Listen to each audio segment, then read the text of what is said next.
right. Well, it's another Comic-Con.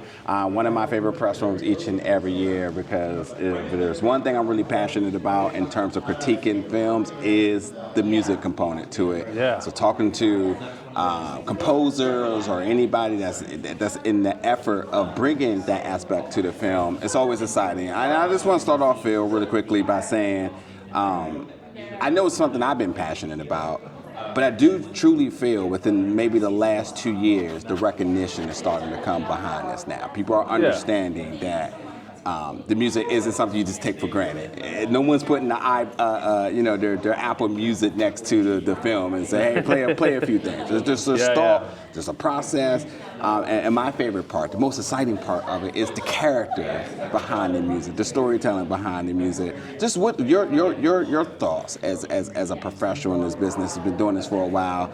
Seeing this all come along to this point now. What's sort of been your emotions? I mean the music community in Hollywood for film and TV really is a pretty small, tight-knit community. I'm a music engineer, mixer engineer. So composers are all my clients and all my friends. And we all kind of know each other, like between orchestrators, musicians, engineers, composers. Everyone's pretty much one or two connections away from everybody else. We have a lot of events that we go to, FYC events, panels, stuff like that, and we all run into the same people all the time. So it's always fun to just even though it is kind of big, there's probably a few thousand people, but it feels tight-knit at the same time. Everyone kind of knows each other. So one of your biggest projects as recent is Cobra Kai, which we recently just wrapped up. Definitely was a bittersweet farewell for me, following all since the YouTube Red days. I always like to tell people, just for you as the fan, coming to the conclusion of that chapter of the Karate Kid universe, what's been your emotions? It's been 8 years since we started that show. I was just talking to Zach, the composer, who I've been working with him and Leo since the very beginning. I can't believe it's been that long. We all three of us started our kind of independent careers maybe a year or two before that. So that show was kind of the beginning of all of our careers, and now that we've come along, almost 10 years later, it's kind of crazy it's not there anymore. Every year was like, there was always going to be another Cobra Kai at some point. I never knew what I was working on year to year, but I knew there'd always be a Cobra Kai eventually. And now, who knows? It's all done now. So it's bittersweet, but we're really proud of all 6 seasons. There's some pretty epic music in there that we've done. 100%. 100%. In fact, I'm glad I'm older now and mature, because there's definitely aspects of the music that take me out of this state of full pure immaturity. I want to jump off the couch. I want to get in the hallways and start some stuff. All the things your parents tell you to not do. But again, I think it is a testament to the music and the character of the music, because it creates this vibe, it creates this energy, it creates this sort of camaraderie amongst your folks to say, hey, me and my boys, we can go beat some stuff up, Sorry, can I pause you? I promise I'll bring it back. We have a photographer who has to leave, so we need one quick group photo. One quick group photo. Okay. We'll do that. All on camera, by the way. Cool. Until you have to step away. I am curious, really quickly, as the critic here, when Karate Kid Legends was announced, I don't know, were you thinking the same thing I'm thinking? But first thing is, where's the connection? I want to know, is there a musical connection between the two? Was there conversations? And I know you're buddies with Dominic, but had there ever been discussions about the collaboration between the two? And we'll come back to that when you get back. Okay, cool.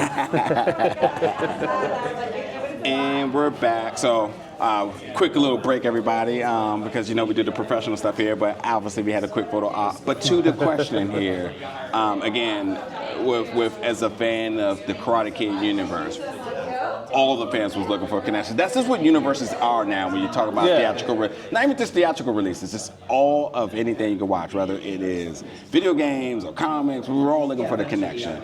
And although there wasn't little to none in terms of what the story was, I'm curious if there was beats within the music, or was there possibly a discussion to ensure that the continuity, the energy, the vibes from Cobra Kai was somehow transitioned or translated into Karate Kid Legends. Yeah, I'm actually not sure. I didn't work on Karate Kid Legends. But had it reached out to you? Was there any other discussions to try to bring that over, I wonder? Not that I know of. I mean, Okay. I think mostly because the producers and the director were completely different people. Yeah. You know, if it was the trio of showrunners that did Cobra Kai, Yeah. they probably would have gotten Zach and Leo, and then I would have Yeah. been included with Yeah. all of that. And I'm sure there would have been a lot of musical continuity through that, being Yeah. you know another Karate Kid story. Yeah. But yeah, it was just a totally different team. Like I know Dom, he's a friend of mine, but I didn't work Right. on the film with him. Right, Yeah. right, and much love to them. It's just, you know, as the fan, you know, Yeah.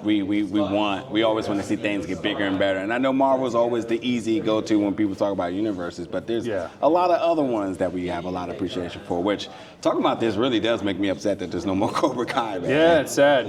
Yeah. Who knows? We'll see. Maybe there'll be some kind of an offshoot Hopefully, at some point. you know, I mean, it's a beloved show. So yeah, and all the kids, well, now grown adults at this rate now. Yeah. I'm sure they would be down to play ball. Absolutely. So what other projects are you currently working on? What else are you involved with? Anything in particular you can speak on? I mean, the new show Smoke that's on Apple TV. Yeah. I mixed that score for Danny and Sonder. Yeah. The same composers did Ozark, which I did all 4 seasons of that with them. That came out recently. Yeah, I just talked to Journey last week. So yeah, Smoke is fantastic. Oh, awesome. Yeah, it's a fun show. Yeah, it is. And then we all did a show called Black Rabbit that's coming out in September. That we're super excited about. It's kind of a lot of the same people from the Ozark Is that on team. Netflix? It'll be on Netflix, yeah. I think I saw that pop up. Yeah, I can't really speak much to it, but it's yeah. just super excited to show everybody what we Yeah. did. Like, it's a really cool show. Okay. Yeah, I actually really think that popped up in the email recently. Yeah. Talk about Smoke really quickly because that is a story that is inspired by some real events, also a podcast as well too. It is probably the most bizarre story I've ever watched. Yeah. With the obsession with fire. How do you what's the group discussion to incorporate that into the music? I mean, there's a lot of. I remember there being tons of just distorted, sort of crunchy elements that I was getting in the sessions when I was mixing the score, and it was also very interesting. Like we were working on that show. I think we were midstream when the fires happened in LA. So it's kind of like, oh, we're doing an arsonist show in the middle of these fires. Is kind of an interesting juxtaposition. And then obviously it came out, a few weeks ago, I think is when it first started airing. Yeah. So it was very prescient at the time. Yeah. Ooh. Well, I definitely appreciate your time, man. Of course. And this is one of my favorite panels, one of my favorite press rooms, and obviously the folks that bring the music together are some of my favorite people. And so I really had a great time talking to you today. Absolutely. Thank Happy you to so be much, here. buddy. Appreciate you.